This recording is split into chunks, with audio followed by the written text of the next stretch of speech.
Something's wrong with my eyes, probably. Ano? Or nagbubulag-bulagan lang ako. So, yun ang ano dito, yun ang mga indicators dyan. Meron po rin follow-up lang kay Senator Trillanes. So, kasi sinasabi nila na iboboto yung isang senator base sa kung bumoto siya for acquittal or conviction, ano. Pero sinasabi naman ng iba na, hindi, iboboto namin base sa explanation niya nung kanyang boto. Pero sa palagay nyo, sa pag-iikot nyo sa buong bansa, and you've started to go around already, no? Ano sa palagay nyo?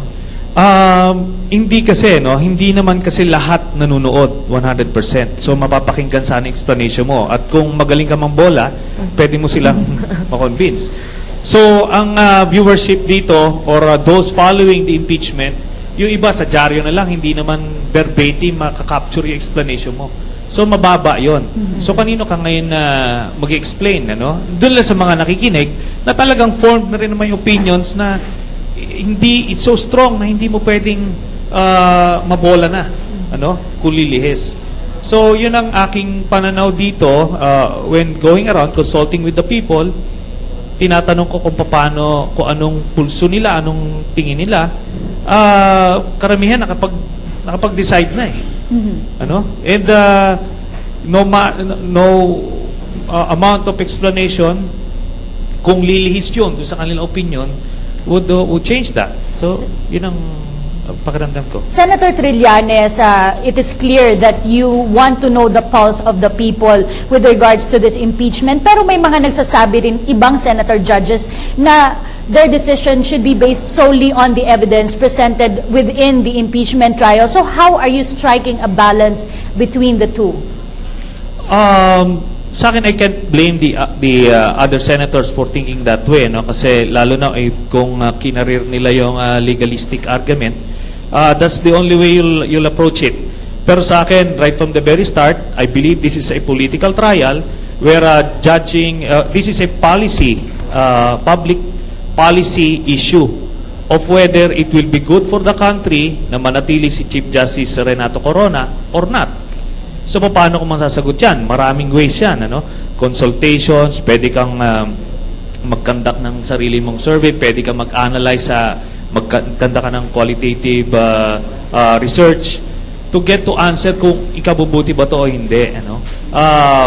That's what we do as a policy-making body. Pakinggan naman natin ang dating senador ang reaksyon niya dito, no? Especially dito nga sa 2013, malapit na we only need 16 votes to convict Chief Justice Corona. Pero pag nakita nga nitong mga ibang senador na, let's say, we can see kasi the biases right now pa lang, ano? Kapag nakita nung iba na, mas marami palang bumoboto to convict or to acquit, sa palagay nyo, masasama na lang sila parang sa bandwagon, ganon? I have always liked yung statement ni Senator Sani from the start na parang hindi ito criminal trial where strictly only admissible evidence introduced in court should be considered. I have always agreed with the definition na this is a national inquest into the conduct of high public men and women. Kaya kung ano man ang sentimiento, no, perception o kursunada ng tao, hindi pwedeng ignorin eh. Pag pinilit nating admissible, gano'n, hindi naman criminal case to eh. Ang criminal case will only follow pag na-convict. Dalawa ang consequences ng conviction eh. Removal without prejudice to a criminal case. Doon pwedeng pag-usapan yung admissible o hindi admissible. As of now, this has to do with policy, this has to do with the national inquest. Kaya hindi ganon ang strict application ng rules of evidence. Dahil pag sinabi mong criminal trial, ina-echapuera mo ang sambayan ng Pilipino eh. Sino ba yung sambayan ng Pilipino? Yan ang bossing natin eh. Tayo mga alipin lang, yan ang dapat nating pakinggan. Dito, kung sinasabi namin, minus o negative ang rating, that cannot be disregarded.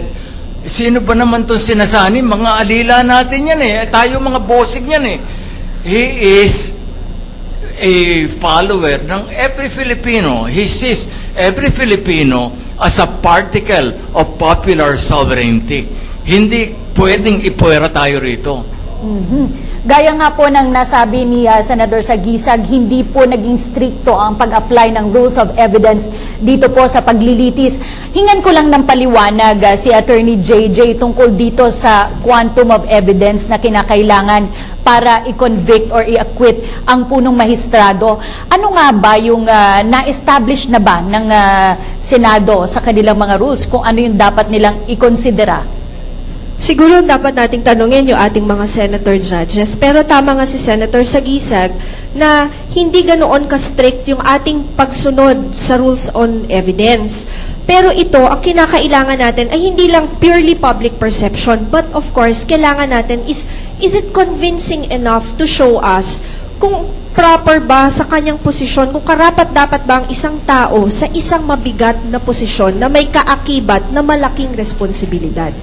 Kung ang mga katibayan o ebidensya na ipinapakita rito ay may weight o may bigat, maaaring bigyan itong pansin ng mga senator judges. Pero hindi sinasabing parang criminal case na kailangan proof beyond reasonable doubt. Ang sinasabi natin is convincing evidence. Is it enough? Pero dapat laging may basihan sa legal na pamaraan. Nais ko naman tanungin si Attorney Manny Luna, no? Balikan lang natin yung $10 million issue. Ito bang kasi we know that there's absolute confidentiality when it comes to mga bank accounts, dollar accounts or foreign deposit accounts. In the case of Chief Justice Corona, exempted ba siya sa investigasyon ng Anti-Money Laundering Council? Well, being an impeachable officer, hindi natin pwedeng kasuhan siya with a criminal case or even other cases, no, administrative. Hindi pwede at this time. However, hindi rin nagpre-prevent sa ating mga investigating agencies like the Ombudsman, like the Anti-Money Laundering Council. Hindi sila pwede ring pigilan sa kanilang mandates which are based on laws. So, if they see that there's a basis, then they can look into suspicious accounts or transactions. However, dapat tingnan natin muna yung sitwasyon ngayon. He's an impeachable officer, so at the moment, parang in suspended animation yung pag-file ng kaso sa kanya. You cannot file cases against the respondent at this time. But for purposes of conducting an investigation, wala namang batas na, even the Constitution does not bar ang ating mga ombudsman, Anti-Money Laundering Council, and other law enforcement agencies from conducting inquiries or even non-formal investigations and even formal investigation. However, this could not be hindi pwedeng aksyonan at gawing kaso at this stage because he's an impeachable officer, so dapat intayin muna natin yung resulta ng impeachment. After that, then these agencies can make the proper recommendation and then hintayin natin yung 1-year parole na mag-lapse, then we'll see what will happen. Thank you, Attorney Manny. Samantala, meron pong katanungan na si Julian Bitoon mula sa University of Perpetual Health para kay Attorney JJ. For Attorney JJ po, sa tingin nyo, ano yung magiging epekto kung hindi ilabas ni CJ Corona yung dollar account niya, gayong sinabi niyang ilalabas niya ito in due time? Again, your question is kung ano magiging epekto kung sakaling inilabas nga niya, hindi Kung niya hindi ilabas. daw po inilabas. Okay, kung hindi niya ilabas ito, no, may katanungan pa rin na hanging in the air. Unang tanong natin is, kung natatandaan natin, napanood natin itong lahat sa telebisyon, na inilabas yung signature card, kung naalala nyo yan, ano, sa signature card, may mga tinakpan na bahagi. Itong tinakpan na bahagi ay admittedly mga dollar accounts na hindi daw nga maaaring i-expose dahil sa batas natin protecting dollar accounts. Tama?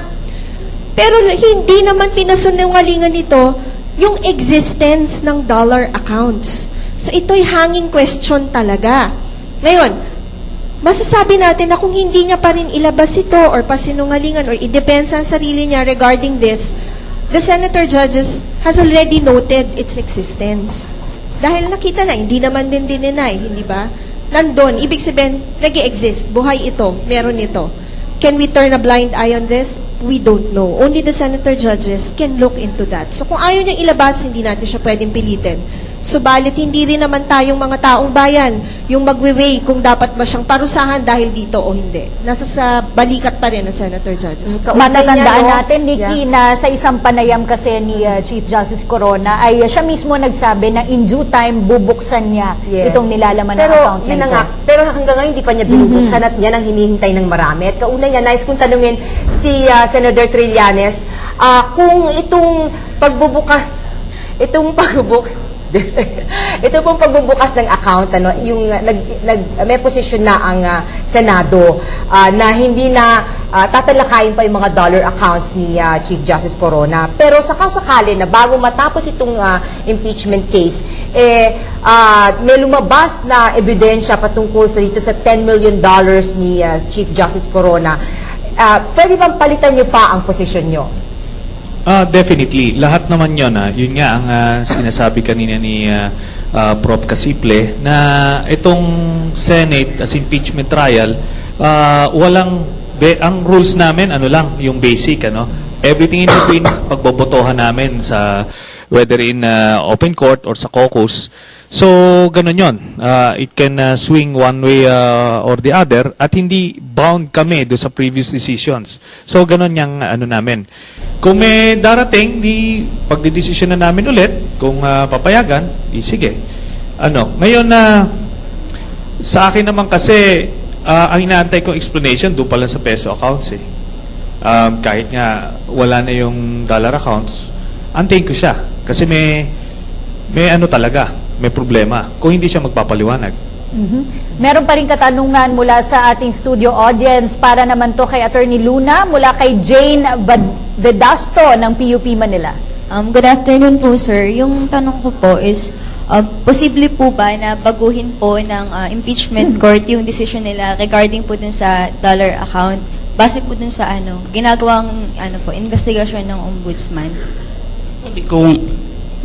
Kung isipin natin, yung ruling hindi naman absolutely pinagbabawal ng tribunal yung probing into the dollar accounts. Ang sinabi ng Senate is that because of the TRO issued by the Supreme Court, hindi pwedeng i-touch muna yung issue na yon. So, if, for instance, maglalabas ng desisyon ang Korte Suprema regarding doon sa petisyon, before the Senate could come up with a decision at papayagan ang prosecution to prove and to present evidence on the dollar accounts, then definitely that will be considered. And one of the basis for the decision would be yung existence ng dollar accounts na yan. At kung hindi may papaliwanag mabuti ng respondent yan, that will weigh heavily on his defense at malamang that will result doon sa sinasabi naming possible conviction.